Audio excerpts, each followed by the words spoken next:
I wasn't even planning to go to the party. That night, Janelle had sent me the invite on a whim, and I almost didn't respond. Work had drained me. I'd spent the entire week debugging lines of code that felt more like ancient scripture than modern systems.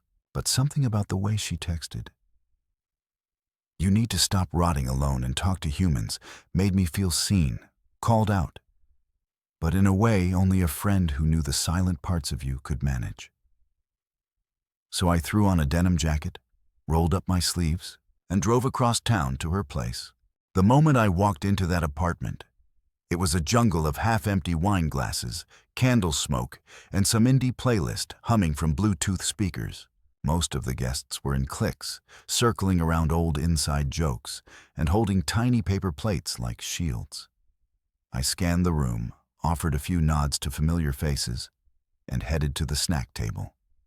Classic social escape move. That's when I saw her.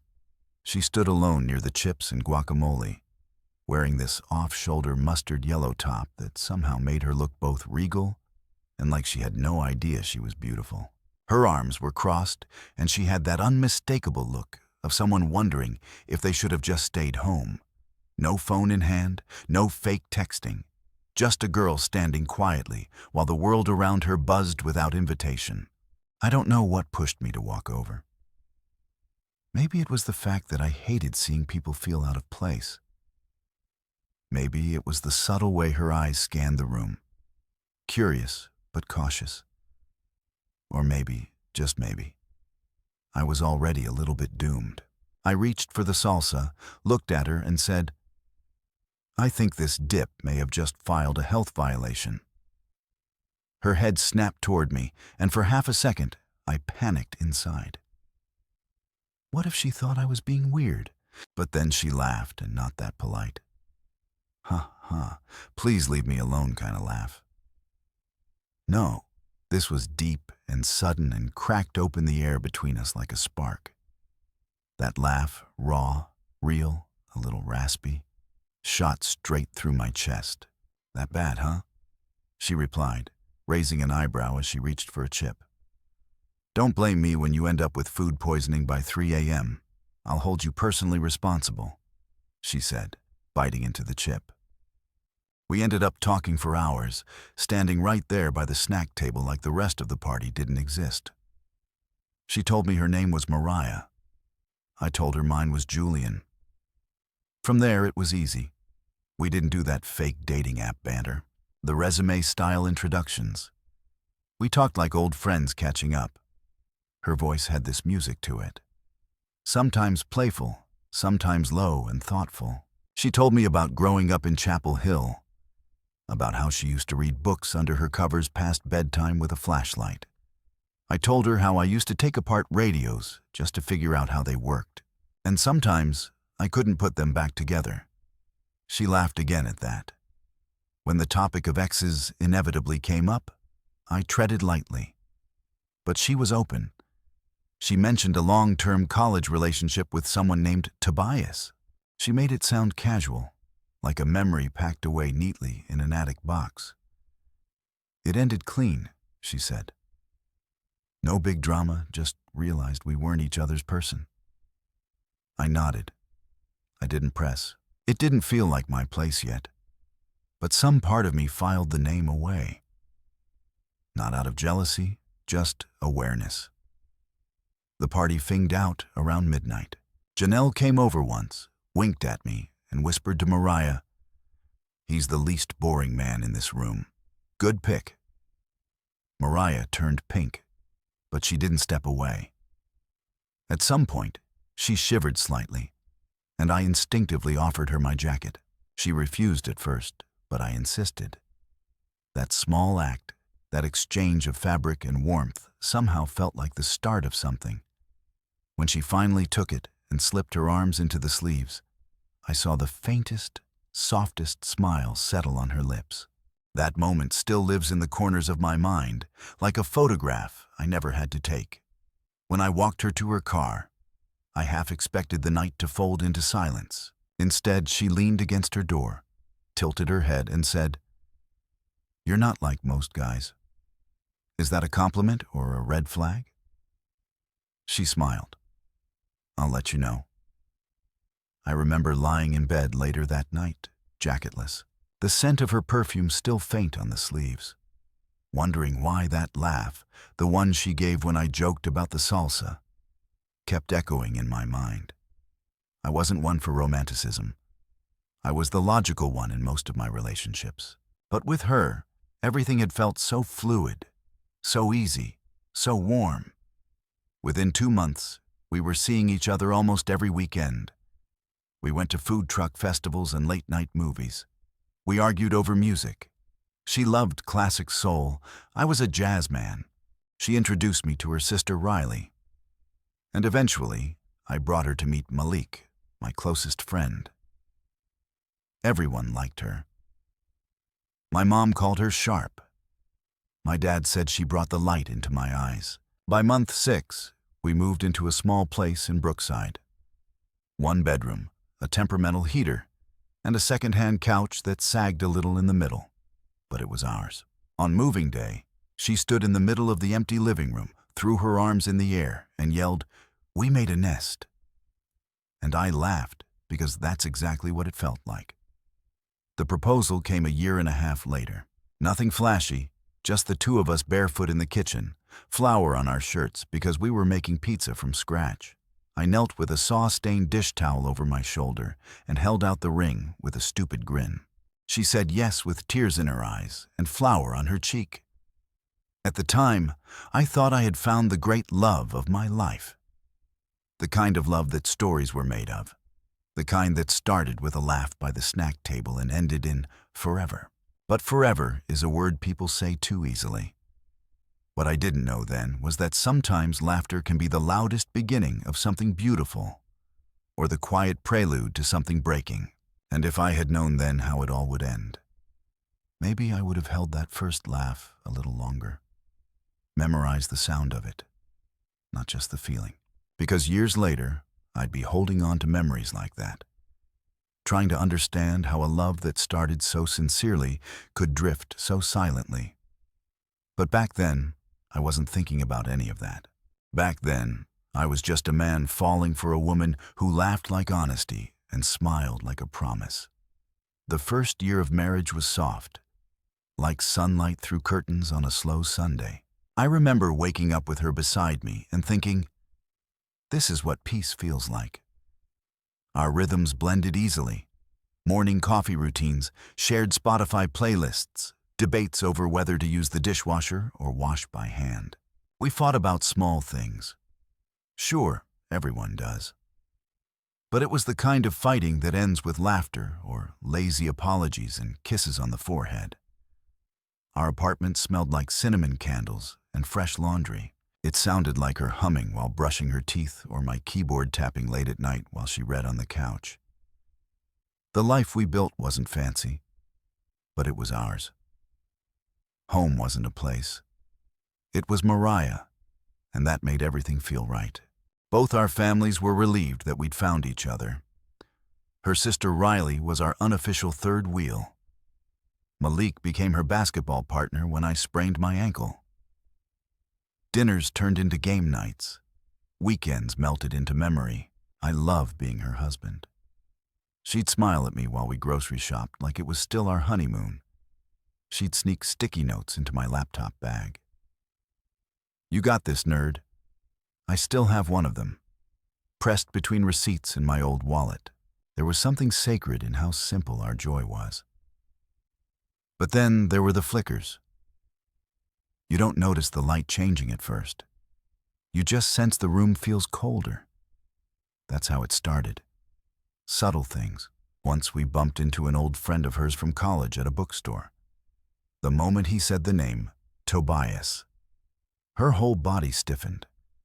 Her smile was polite, a little too wide, like a mask. The way she laughed when he asked about him felled off, strained, high-pitched. As we walked away, I made a joke. You sounded like a politician dodging scandal just now. She laughed, but it didn't touch her eyes. I haven't thought about him in years, she said quickly. Too quickly. I didn't push. I didn't want to be that guy, the jealous one digging into her past like it was treasure or poison. We all have history. I respected hers. I trusted her. But then came the holiday season. That year, Janelle came over for Christmas dinner, her first time visiting as our guest. She brought wine and that laugh of hers that could fill a room.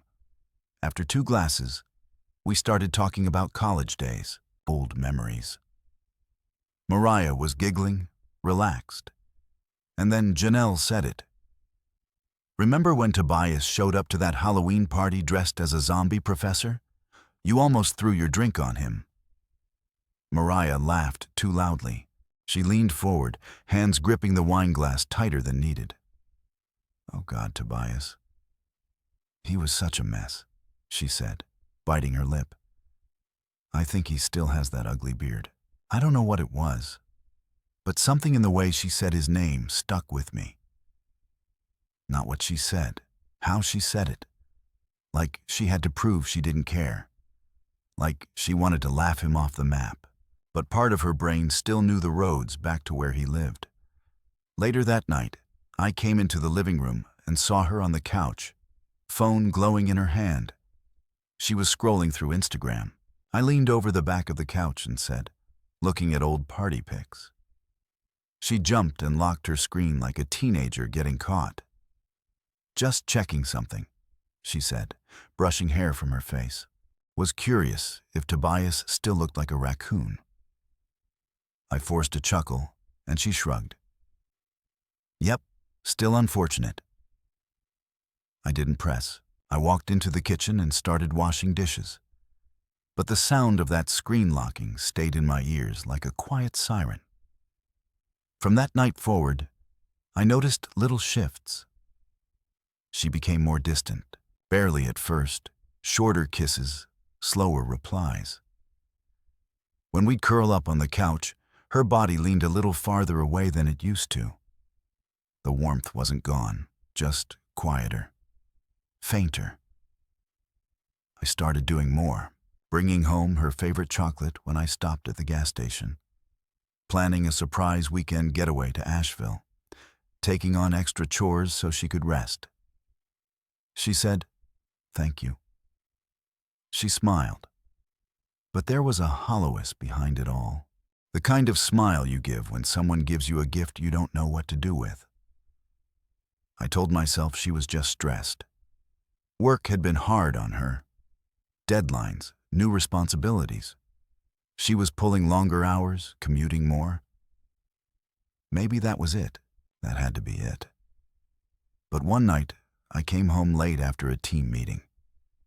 She was in bed pretending to sleep, but her phone was still in her hand under the blanket.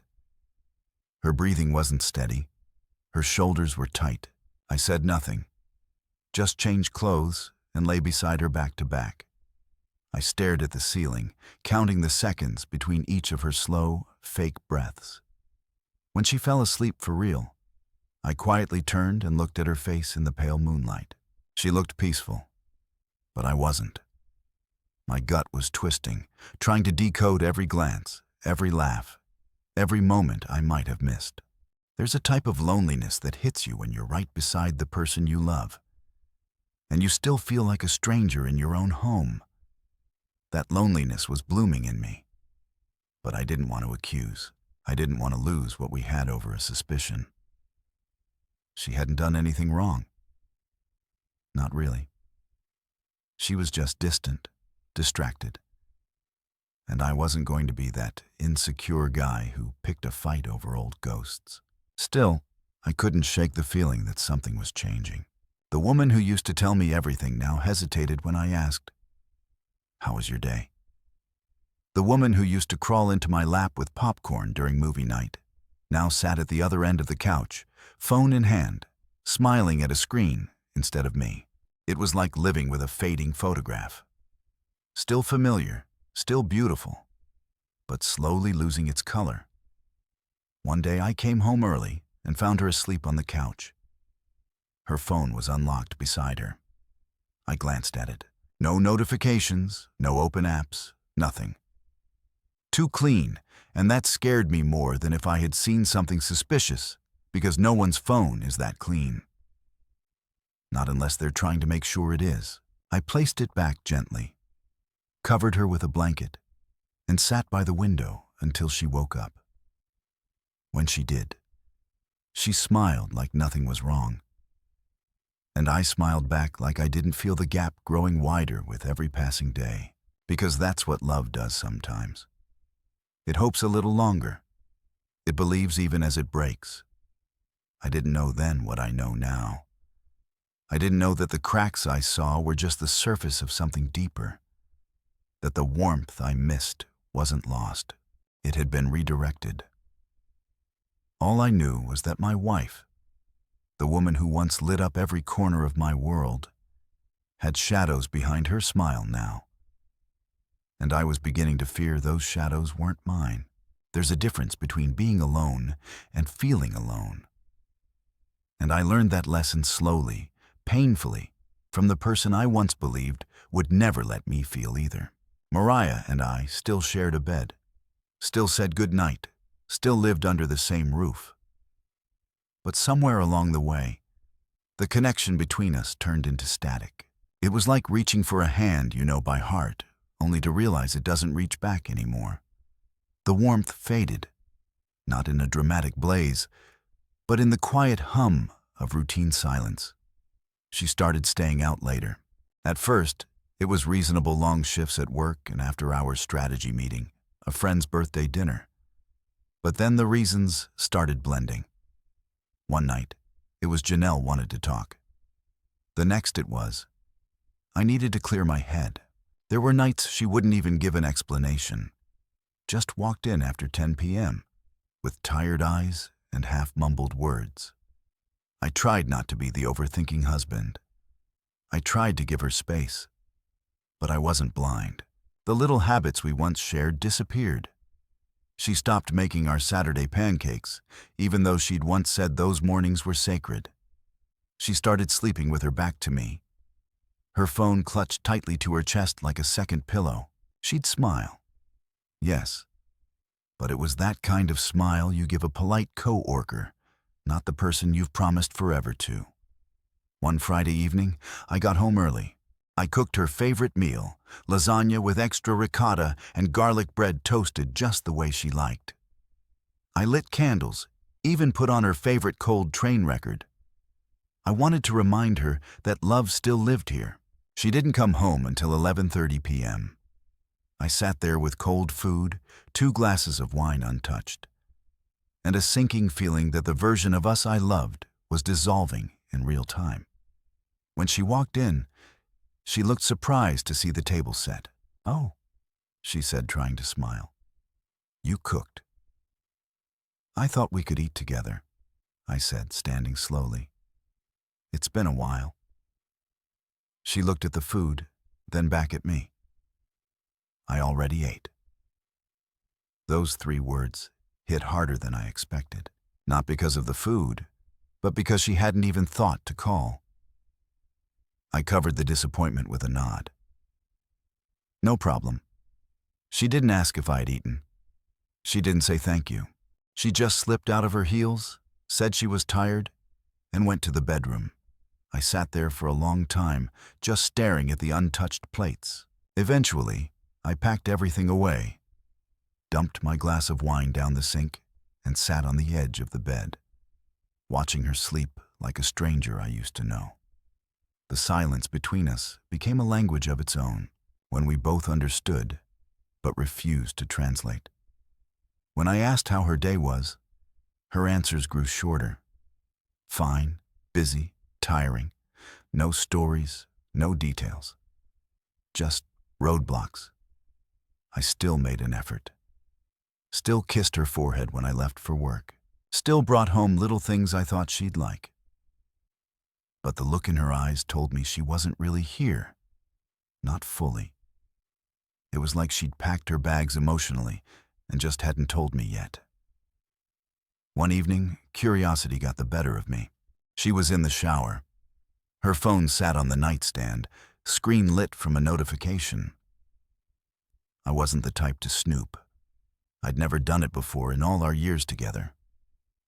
But something told me to look, not to catch her, but to understand her. When I picked it up, it was spotless. No messages, no call logs, no social media apps. It was too perfect. I know what normal phones look like. They have clutter, no notifications, group chats, late-night memes. But hers was like a demo model. Clean, cold, untouched. I put it back exactly how I found it, sat on the edge of the bed, hearing the water run behind the door, trying to make sense of the growing void. I didn't confront her, not yet. Because what could I even say? Why does your phone look like it's been wiped clean? Why don't you smile like you used to? Why does it feel like I'm living with a stranger who used to love me? Instead, I watched. I waited. I became quiet in my own house, studying the woman I married like she was a foreign language. I once spoke fluently and now barely understood. Then came the moment that changed everything. One Tuesday, she left for work early. I had taken the day off.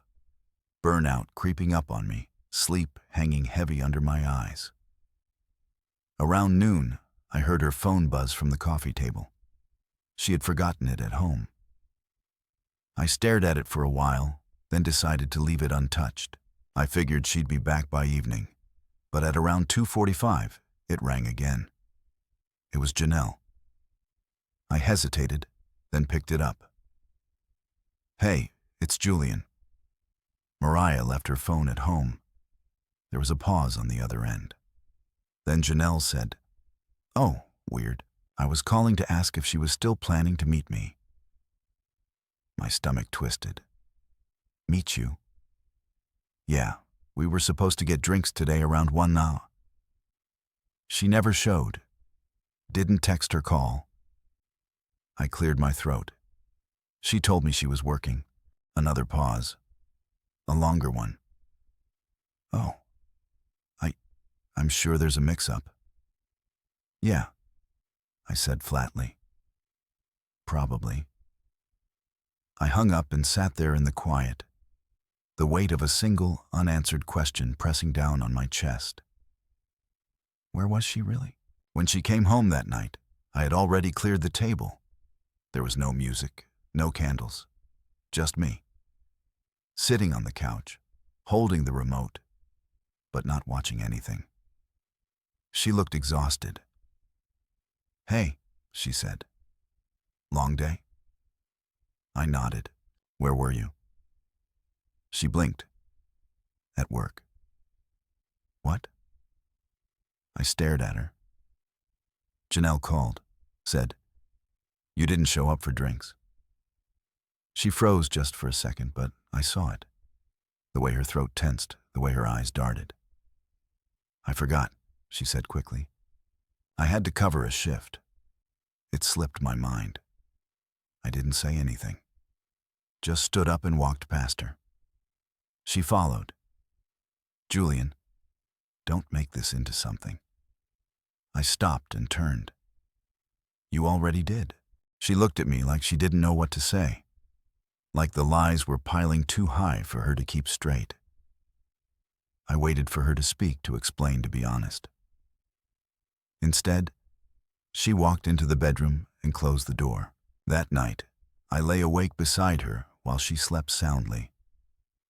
And for the first time in our marriage, I didn't feel safe beside her.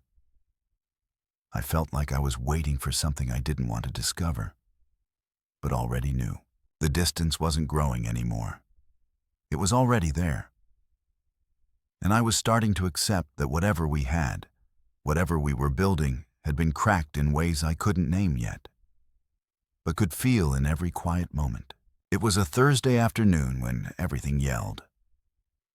I was in the garage organizing tools I barely used anymore. Half of them were still in their boxes from when we moved in.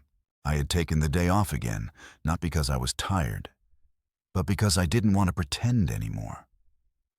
Pretend like things were okay. Pretend like my wife wasn't somewhere else in her mind, and maybe even her heart. That's when I heard the front door open fast and frantic. I stepped out of the garage, wiping my hands on an old rag. She was standing there in the hallway, keys still in her hand, face pale and eyes wild. "Julian," she said, almost breathless, "I need you to take me to the hospital." I blinked. What happened? "Tobias," she said, her voice cracking. "He was in a car accident. A bad one." I didn't respond immediately. I just stared at her. Her hands were shaking. Her whole body was trembling like the ground beneath her had just caved in. "I need to see him," she whispered. "Please." I stared at my wife, the same woman who had been pulling away from me inch by inch for months now. And all I could think was, why him? But I didn't ask that. I didn't ask her why she wasn't calling Janelle or Riley or any number of people who would have understood her panic. She came to me, her husband, and part of me hated how I still reacted instinctively without anger, without questions. "Get in the car," I said quietly. She nodded, grabbed her purse, and followed me out. The drive was silent. No music, no words. Just the sound of tires humming against asphalt and my heart pounding like it was stuck in my throat. I didn't ask how she found out. I didn't ask what hospital we were going to. She had already punched the address into my phone's GPS and sat there hugging herself as if she was trying to hold something together that had already fallen apart. About 15 minutes into the drive, she spoke. "I didn't think I'd feel this way," she said, her voice barely above a whisper. I didn't take my eyes off the road. I thought it was over. I really did. Still, I said nothing. When I heard he might not make it, something broke open in me. And that's when she said it. I still love him. There was no wind in the car. No sharp intake of breath, just a sudden stillness that felt louder than any scream could have been. She didn't even look at me when she said it. She stared out the window like the words hadn't just shattered the remains of whatever trust one was clinging to. I didn't answer. I couldn't. I gripped the steering wheel harder. My knuckles widened. I didn't even know how I kept driving. The turn signal clicked steadily as I changed lanes, as if the world was still spinning like normal. But inside me, everything had stopped. She still loved him. She didn't say, "I think I still love him," or, "It brought back feelings." No, she said it like a fact. Like it had just been waiting in her all this time, crouched in a dark corner until a car crash forced it into the light. We pulled into the hospital parking lot. She unbuckled her seatbelt before I'd even turned off the engine. "Thank you," she said, her voice trembling. I didn't respond. She opened the door and stepped out. And just like that, she ran. Ran across the parking lot in her heels like she didn't care about the pain. Ran like her heart was inside that building. Ran like I didn't exist. She didn't look back. Not once. I watched her rush through the automatic doors, watched as they swallowed her whole. And for a moment, I couldn't move. I just sat there staring through the windshield, numb. I think I stayed parked for almost 20 minutes. There was this voice inside me, repeating the same sentence over and over. She ran to him. "Not you." I didn't follow her in.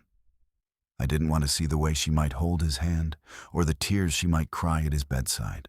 I didn't want to see the look in her eyes, the one I hadn't seen in months, that soft, aching tenderness that she used to reserve for me. Instead, I drove home alone. The house was dark when I walked in.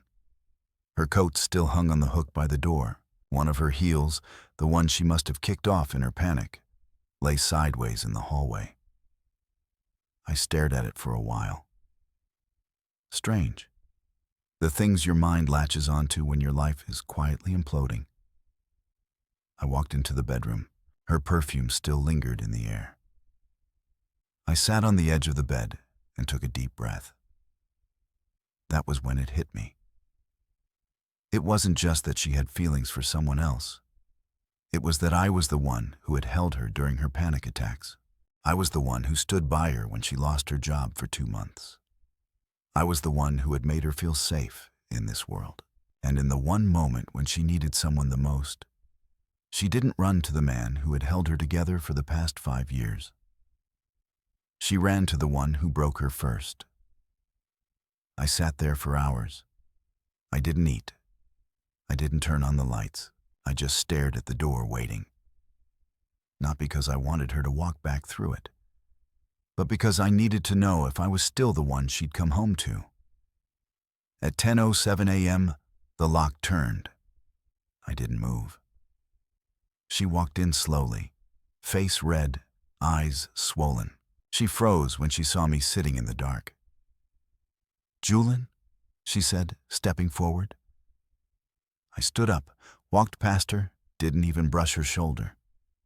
She turned as I reached the door. "Please," she whispered. "It didn't mean anything. I just got scared." I didn't mean it. But she had meant it. Because the truth always escapes when we're afraid. And her truth came out in the quietest voice I'd ever heard. But it screamed louder than anything else ever could. I stepped outside, closed the door behind me. I didn't slam it. I didn't have to. Some doors don't need to be slammed to say, "I'm done." They just need to be shut. When I woke up the next morning, the house was dead quiet. Not peaceful quiet like the silence you find in a graveyard. I sat on the edge of the bed, staring at the floor, still wearing yesterday's shirt. Her side of the bed looked like it hadn't been touched. The sheet still held her shape from the night before.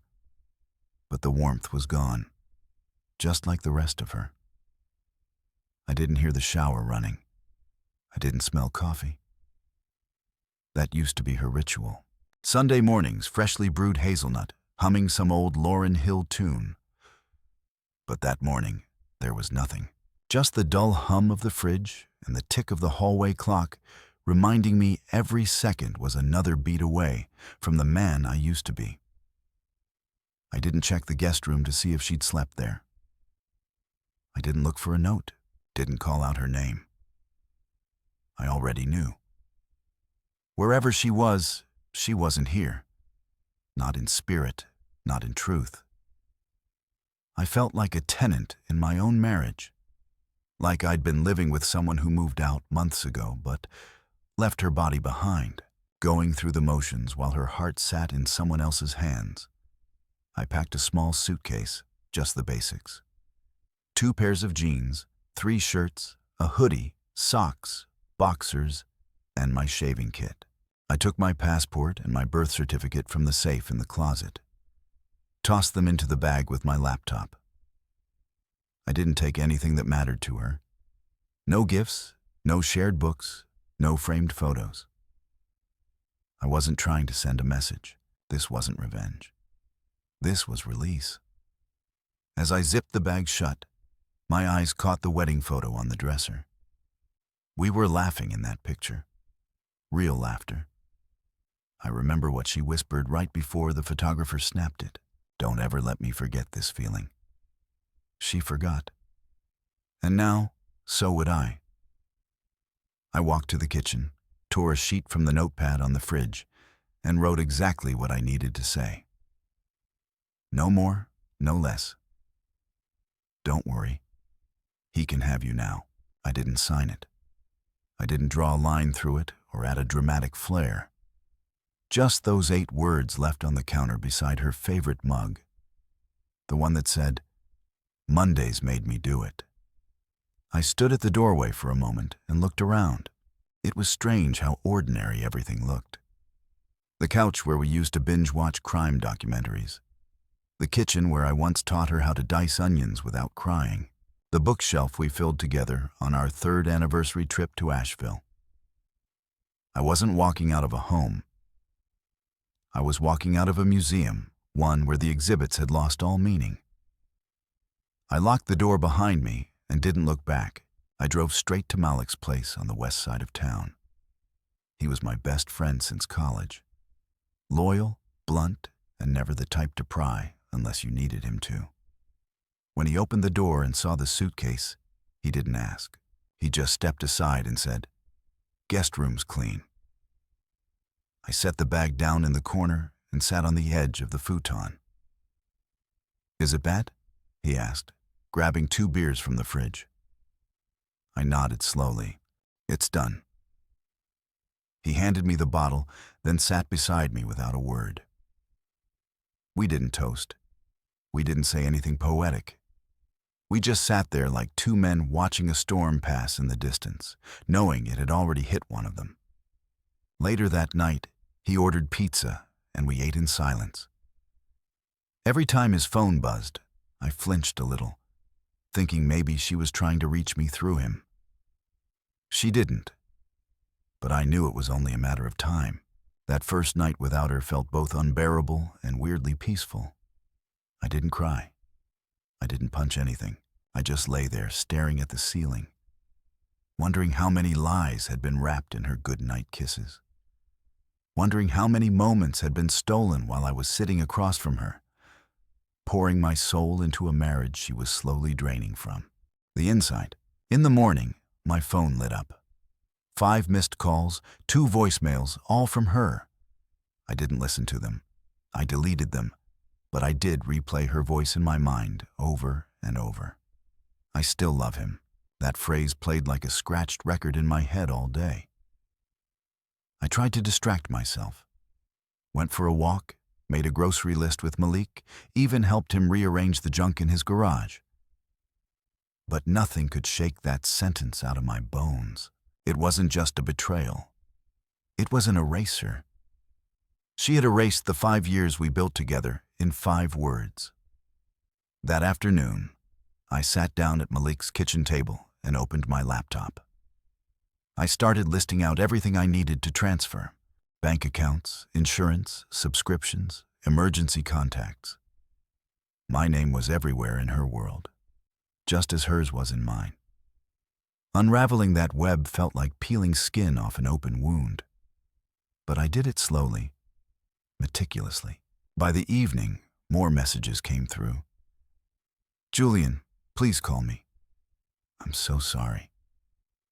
I don't know what I was thinking. Can we talk?" Just once. I turned my phone off, not to spite her, just to breathe. It's wild how quickly someone can flip from choosing someone else to begging for your attention. One moment, you're just the man she left behind in a parked car. The next, you're her anchor in a storm she created. But I wasn't her anchor anymore. That night, I slept better. Not because I was okay, but because I had made a decision. And decisions, even painful ones, bring clarity. She had chosen. Now I was choosing too. I wasn't going to fight for someone who ran toward her past when the world got hard. I wasn't going to compete with a ghost. I wasn't going to hold space for someone who offered me leftovers while giving her whole heart to someone else. Letting go wasn't easy, but it was necessary. And sometimes you have to pack your bag, write your truth on a piece of paper, and walk out. Not because you want to, but because staying would mean disappearing. I didn't disappear. I reclaimed myself, and I left her exactly what she asked for. Tobias, I didn't turn my phone on for 3 days. Not because I was afraid of what I'd see, but because I already knew what would be waiting. The truth doesn't hide in silence. It screams in the background. Even when your screen is black and your hands won't touch the power button, I needed the quiet. At Malik's place, I stuck to a routine. Wake up, make coffee, shower, sit in the small sunlight kitchen, scroll aimlessly through articles I didn't care about. I tried reading a book one morning, but the words kept sliding off the page like my mind refused to hold anything new while still clinging to what it hadn't processed. Malik gave me space. No deep talks, no unnecessary questions, just silent support. He'd leave little things by the door, protein bars, water bottles, even a stress ball. Once he walked by with his gaming headset on, looked at me half smiling, and said, "Bro, you look like a man who just realized the chicken he cooked for years had a second family." I almost laughed. Almost. On the third morning, I took a deep breath and finally powered on my phone. The first thing that hit me was the bus. It didn't stop for 15 seconds. When the screen lit up, it looked like a flood had broken through. 53 missed calls, 12 voicemails, 29 text messages. Every notification came from the same name, Mariah. I stood there in Malik's kitchen, staring at the screen like it was on fire. I didn't open anything at first, just watched the messages stack themselves into a digital monument of regret. Eventually, I clicked on the first voicemail. I don't know why. Maybe part of me needed to hear it from her mouth again to know she wasn't a dream I made up. That all this pain was real. That it came from a voice I used to fall asleep beside. Her voice came through shaky. "Julian, I don't know if you're getting this, but I'm sorry. Please. I didn't mean it. I didn't mean what I said in the car. I was panicked. I wasn't thinking straight. I closed my eyes. Funny how panic makes people tell the truth." I listened to another. "I went to the hospital again today. He's awake now, but I haven't gone in. I can't.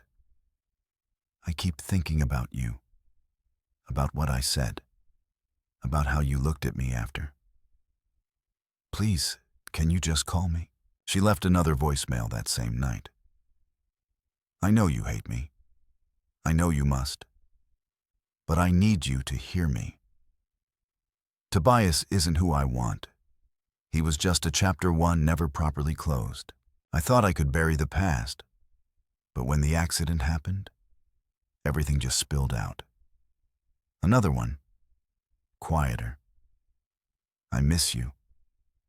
I miss the way you hold silence like it's something sacred. I miss your stupid humming in the shower. I even miss the way you correct my grammar when I'm texting too fast." I stopped listening after that. It wasn't that her words didn't affect me. They did deeply. But the damage was done. It wasn't the lie that broke me. It was the choice. In her rawest moment, in the kind of emotional emergency that strips people to their core, she ran to him. She reached into her heart and pulled out the truth. That truth didn't include me. Everything after that felt like damage control, emotional PR. A cleanup crew arriving after the fire had already eaten the house. That day, I left Malik's place for a walk. It was drizzling, a light rain that barely soaked through, but still chilled your bones. I walked without direction, just letting my feet carry me through the neighborhood. Every couple I passed holding hands felt like a billboard of something I'd lost. A version of love that had once been mine, now a foreign language I couldn't translate. I stopped at a bench near the dog park and sat, watching strangers laugh and toss tennis balls. Life kept going. The world didn't pause just because mine had cracked. I scrolled through her texts, most of them blurred together. "I'm sorry. Please talk to me. You don't understand what I meant." I was in shock. It was a mistake. "You're the one I love." I stared at that last one the longest. "You're the one I love." That's the thing about love. It's only as real as the choices behind it. You can say the words 1,000 times. You can write them in the stars, but if your actions contradict them, they become empty, hollow, like saying "I care" while handing someone a blade. I wanted to believe her. I did. I wanted to think the accident shook her so hard it scrambled her thoughts, that maybe, just maybe, she said the wrong thing in the worst moment. Then it was just panic, confusion. but the truth had already burrowed its way inside me. She didn't just say I still love him. She whispered it like a confession, like something she had buried so deep inside herself it came out like oxygen when the lid finally cracked open, and I wasn't going to unhear it. That night, Malik made spaghetti. We sat in front of the TV watching a dumb action flick, and I finally spoke. She wants to fix it. He didn't look away from the screen. Do you? I thought about it. No, I said. I just want her to understand she broke something she doesn't get to glue back together just because she's sorry. He nodded slowly.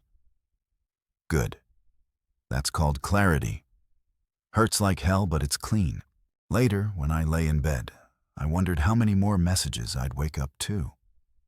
How many more apologies. How long it would take before she gave up, before silence returned, not as punishment, but as peace. I didn't block her. I wanted her to know that I wasn't hiding. I just wasn't coming back. Some people think forgiveness is returning to the person who hurt you. But sometimes forgiveness is choosing not to let them do it again and choosing yourself. Finally, it was a quiet Tuesday afternoon when Riley texted me. Can we talk? Coffee. Just us. I stared at the message for a long time. Not because I didn't know what she wanted to talk about. Deep down, I had a pretty good idea. But because I wasn't sure if I was ready to hear it. Riley had always been the middle point between Mariah and the world. Not too invasive, not too distant. She loved her sister. But she saw her clearly. Maybe more clearly than anyone else ever had. Still, it took me a full hour to respond. I finally typed out, "Sure, where?" And she sent the address to a cafe we all used to visit together back when things were warm and simple, before silence took over my marriage, before I became the ghost Mariah left behind. I arrived early, found a booth in the back away from the windows. The place still smelled like cinnamon and roasted beans. I remembered Mariah used to get the same order every time. A hazelnut latte, 2 pumps, extra foam. I ordered black coffee, no sugar. I didn't want comfort. I wanted clarity.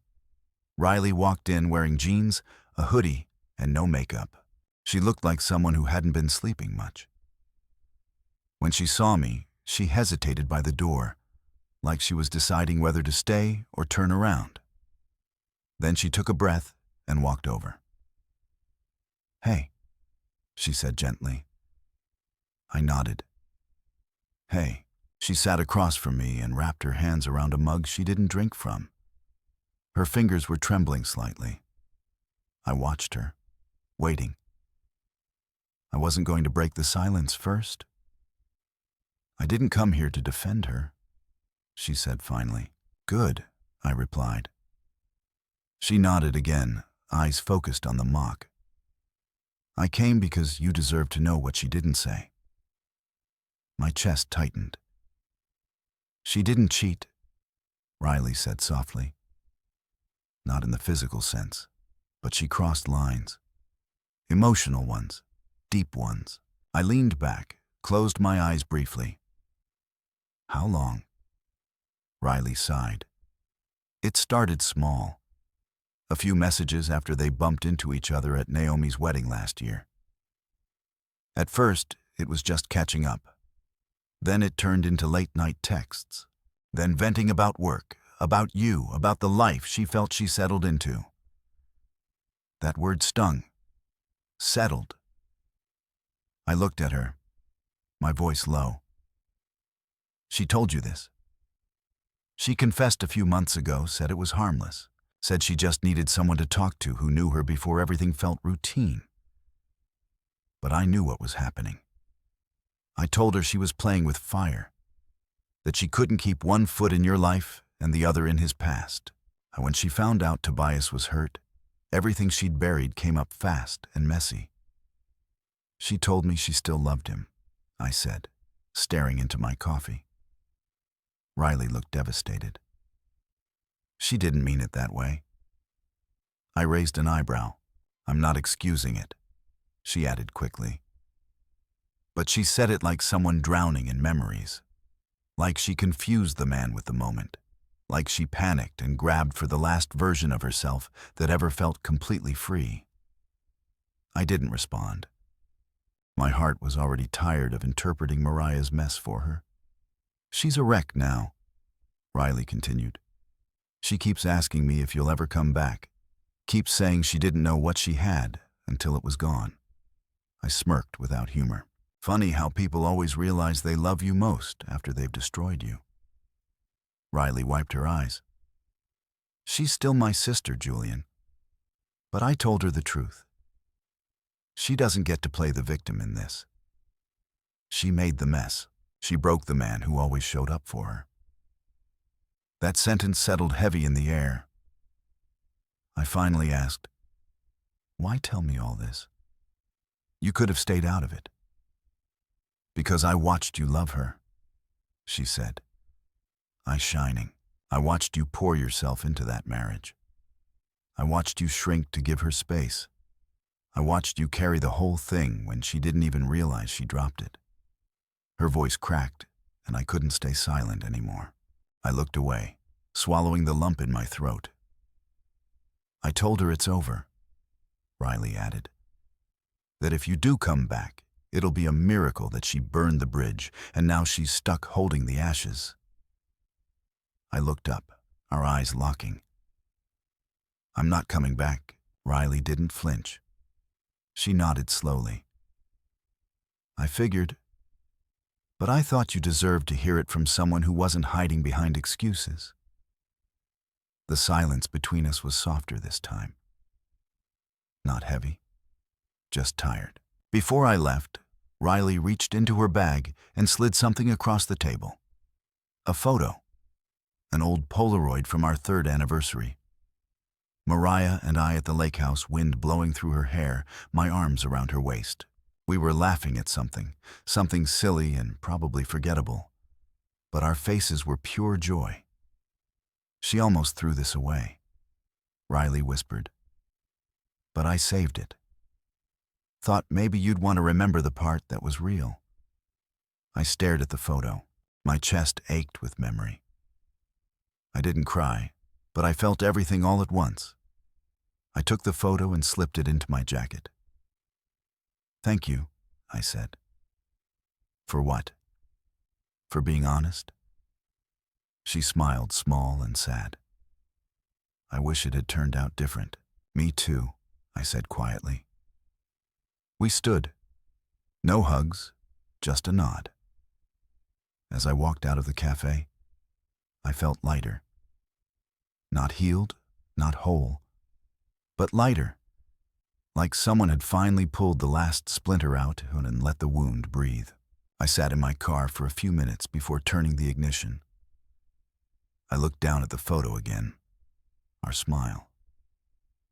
That moment, that version of us, was gone now. But I wasn't angry anymore. I was just done. Some truths come from pain, others from silence. But the hardest ones, they come from the people who watched it all happen and finally couldn't stay quiet. I agreed to meet her in public, not because I wanted to talk, but because it felt necessary. Like putting a final brick in a wall I already knew had to be built. We chose a neutral spot. A quiet little restaurant downtown with wooden booths and flickering candles, the kind of placement for slow conversations and soft goodbyes. She picked the booth by the window, just like she always used to. I spotted her before she saw me. Her hands were folded in her lap, knuckles pale, and her eyes were locked on the condensation sliding down her glass of water like it held all the answers she couldn't find in me. I approached slowly, not out of hesitation, but because something in me wanted to remember this. The way she looked, the weight she carried. I had spent years studying her expressions, decoding the little shifts in her smile, the flicker in her eyes when she was hiding something. But today, she wore no mask. Her grief was open, her body slumped, her eyes tired. When I sat down, she looked up. No words at first, Just a sharp inhale like she didn't expect to actually see me again. "Hi," she whispered. "Mariah." She tried to smile, but it broke midway. "Thank you for coming." I nodded, glancing around the quiet room.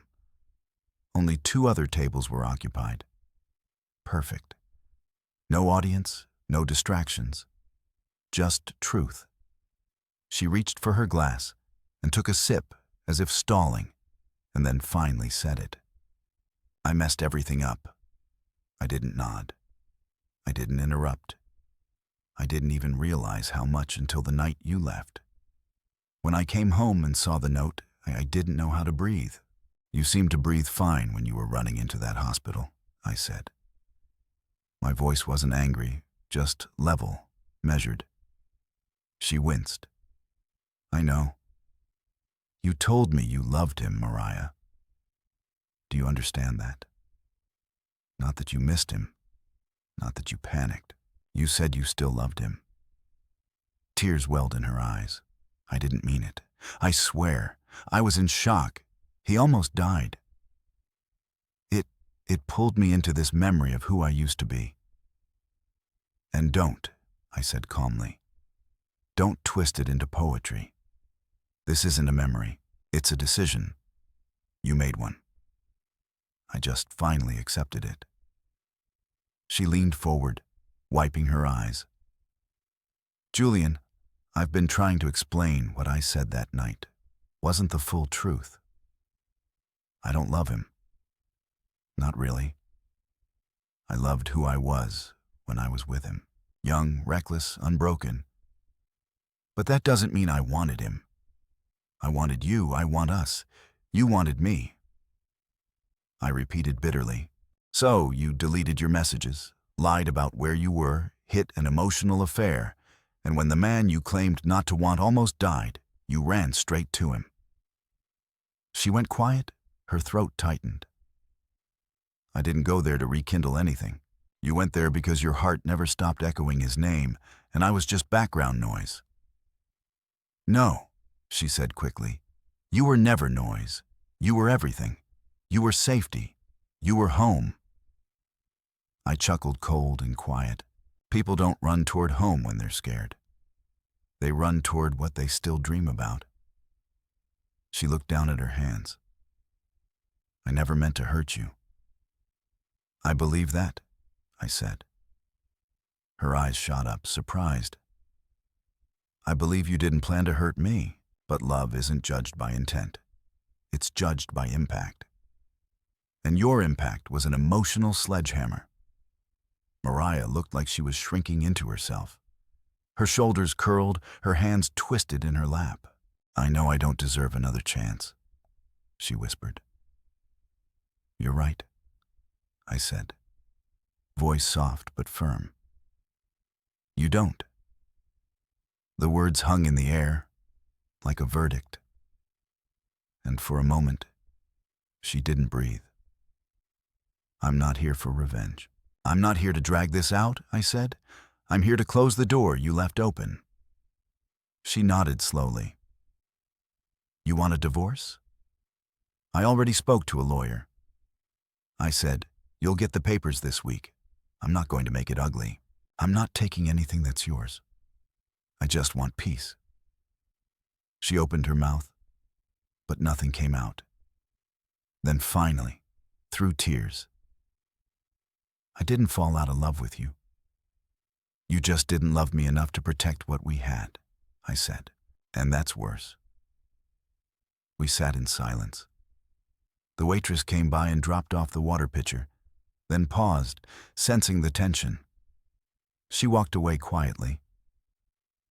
"I keep waking up and reaching for you," Mariah said. Then remembering, "You're gone." "I wake up and remember I'm free," I replied. That used to scare me, but now it just feels clean. She looked devastated. But this wasn't the time for her feelings. Not anymore. She'd had months to decide where her heart lived. She chose. So did I. I still have the anniversary gift you never opened. she said softly. It's in the top drawer of my nightstand. I shrugged. Maybe give it to him. That's not fair, she snapped suddenly. Don't reduce me to that one moment. You of all people should know I'm more than a mistake. No, I said, standing. You were more. You just chose to be less. She flinched. I didn't enjoy saying it. I just needed her to understand the finality. I pulled out a small envelope from my coat pocket and laid it on the table. Her name written in my handwriting. What's this? She asked. Closure, I said. Everything I needed to say, but no longer want to say out loud. She didn't reach for it. She just stared at the table, face flushed with shame and something close to desperation. I wish I could go back, she whispered. You don't get to, I said gently. I left her sitting there, hands trembling over her glass, tears on her cheeks, my name likely echoing in her mind in all the ways she didn't say it when it mattered most. As I stepped into the evening air, I didn't feel triumphant. I felt free. The sky was turning a soft gold, the sun beginning to drop behind the buildings.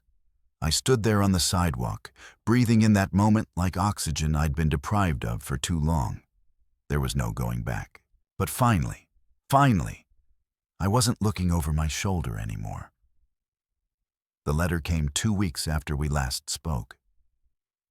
I recognized the handwriting immediately, curved, careful, the kind she only used when something truly mattered. She used to leave me notes in this script, tucked in my jacket pocket, on the bathroom mirror, in my lunch when I was working long shifts. I used to love her handwriting.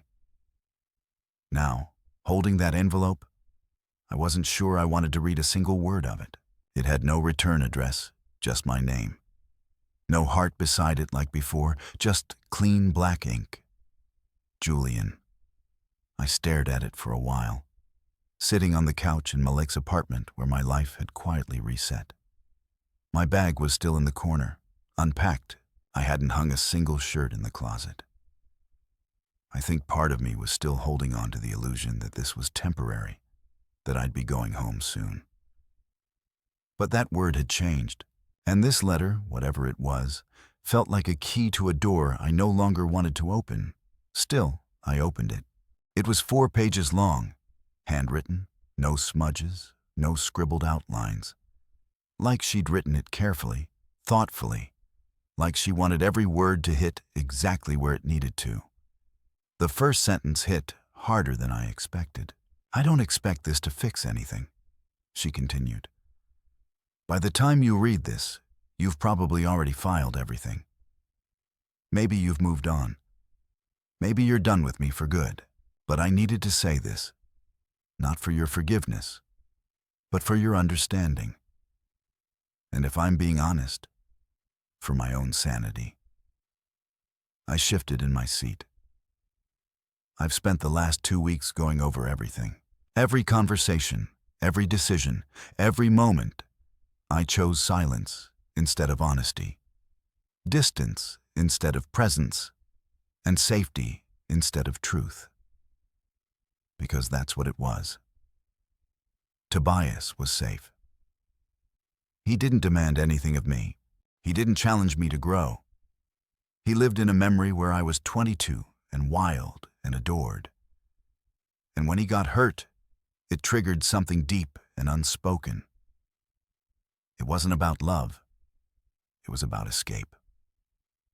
I paused reading.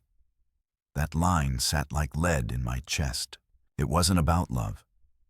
It was about escape. That explained a lot, but it didn't change the outcome. It didn't undo the damage. Still, I kept reading. You were the real thing. The hard, messy, magnificent thing. You saw me, all of me, and still chose me. That scared me more than I admitted. Being loved that deeply meant I had to live up to it. I had to stay consistent, present, honest. And I didn't know how to hold on to something that pure without wondering when I'd ruin it. I leaned forward, elbows on knees, the letter trembling slightly in my hands. When I said I loved him, I didn't mean it like that. But I know how it sounded, and I know you heard it clearly. I don't blame you for walking away. In fact, I respect it because you've always been the one who honored truth, even when it hurt. That's what I couldn't do. That's why you were the better half of us. That line broke something in me. I wasn't looking for revenge. I never was. But hearing her say it, admit that she saw the difference between us. Between who stayed loyal and who ran, that mattered. Even if it came too late. I've replayed that car ride in my head so many times. I wish I could pull the words back into my mouth. I wish I had turned to you instead of looking away. I wish I had seen you sitting there hurting and stopped running towards someone who no longer knew me. But the truth is, I didn't stop. And you did. You stopped everything. The dinner plans, the forgiveness, the waiting. You stopped carrying us when I let go. I breathe slowly, folding the top of the page back. I keep dreaming about the little things. The way you used to sing to the dog on bath day. The way you always read cereal boxes at breakfast like it was breaking news. I miss that. I miss the way our silence felt safe, not awkward. I miss our rhythm. The world is so quiet now. Too quiet. She had signed the final page differently. No dramatic declarations, no last-ditch promises. Just this. I don't ask for another chance. I only ask that in some quiet part of you. You remember we were real, that even if we ended in silence, we lived in love for a while. And it mattered. I folded the letter and held it for a long time. I didn't cry. I didn't rage. I just let myself feel it fully. It didn't make me want her back. It didn't make me second-guess the decision I'd made. But it did do something else. It gave the past a little peace. Because in that moment, I realized something important. We weren't defined by the way we ended. We were defined by the fact that for a long stretch of time, we were two people who chose each other. Flawed, scared, trying. And even though she failed me in the end, even though she turned away when I needed her to turn toward me, I still carried the best of what we were. That didn't mean I'd ever go back. It meant I could move forward without bitterness. I placed the letter in a small wooden box I kept in Malik's spare room. It held a few old things, photos, cards, a gift from my late grandmother. The letter didn't belong with my clothes or wallet or phone. It belonged with memories, things you respect but no longer carry every day. That night, I slept better. I didn't check my phone when I woke up. I didn't wonder if she would write again. I didn't hope or dread. I just breathed. And for the first time since I'd left, the breath didn't catch in my throat. I moved on a Wednesday, the kind of day that's too ordinary to carry any grand significance. No birthday, no holiday, just a regular middle-of-the-week morning. Gray clouds hanging low like someone had draped the sky in damp cotton. It wasn't planned that way. My new lease just happened to start then. Funny how life moves forward on dates that don't feel dramatic. Healing, it turns out, doesn't wait for a perfect backdrop. I loaded the final box into the back of my truck. Just a few clothes, a lamp, a record player, and that small wooden box with the letter from Mariah. I didn't open it again. I hadn't since the day it arrived, but I didn't throw it away either. Some parts of your life don't belong in the trash. They belong in the past, intact, unopened, but respected. Malik came outside with 2 mugs of coffee. "So this is it," he said, handing me one. "This is it," I replied. He raised his mug to growth, pain, and starting over. I clinked mine against his to silence that finally feels like peace. We stood there for a moment on the driveway, like brothers saying goodbye, even though we knew we'd still see each other. Malik wasn't just my friend. He was the witness to the most difficult stretch of my life. The person who never asked for details, but always made space for my silence. That kind of loyalty doesn't get acknowledged enough. But it should think she'll sign the papers, he asked quietly. She already did, I replied, glancing toward the glove box. A week ago. He nodded like that confirmed something he already knew. And you're good. I paused, watching a squirrel dart across the yard, then looked back at him. I'm not angry anymore. Just done. The drive to the new place was about 2 hours outside the city. I found it on a whim, a small cottage nestled on the edge of a quiet town called Faro. It wasn't flashy.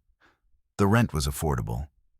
The neighbors seemed the right kind of nosy, but most importantly, it was mine.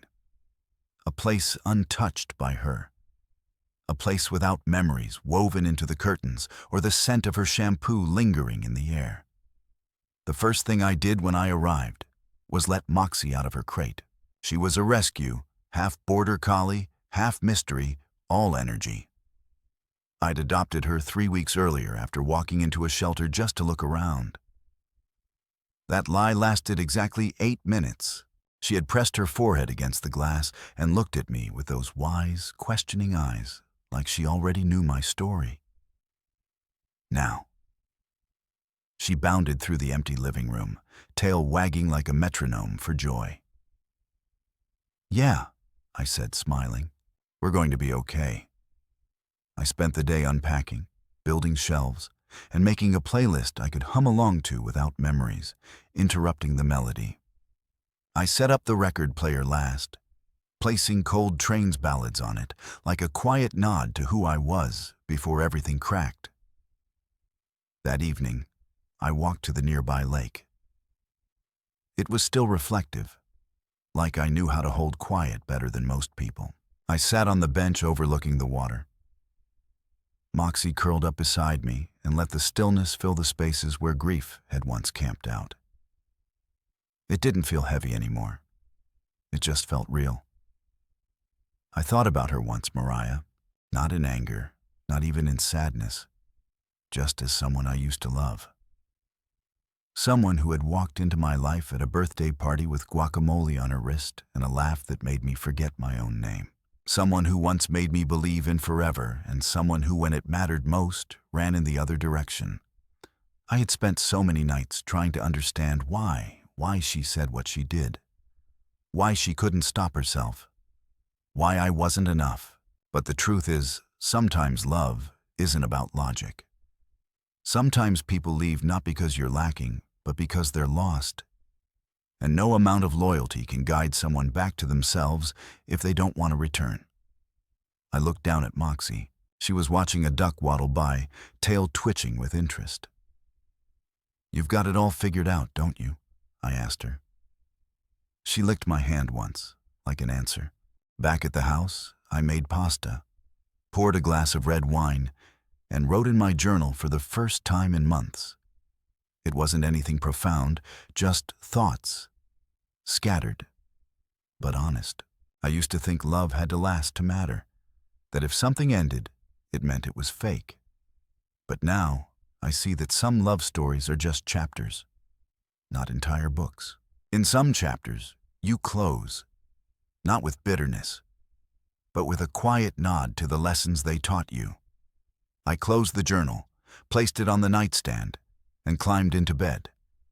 Moxie followed, curling at my feet like she'd always been there. I stared at the ceiling for a long time, waiting for the ache to return. It didn't. Not this time. A week later, I went into town and signed up for a local woodworking class. Not because I was good at it, far from it, but because I needed to make something again with my hands, with my time, with my heart. I met a few people, shared a few laughs, talked about old music, not old wounds. It felt good. One afternoon, Malik called. Just checking in. You building a cabin or a new personality out there? I laughed both. You sound lighter. I am. He paused. She called me. I figured she's dating again. I nodded, even though he couldn't see it. Good.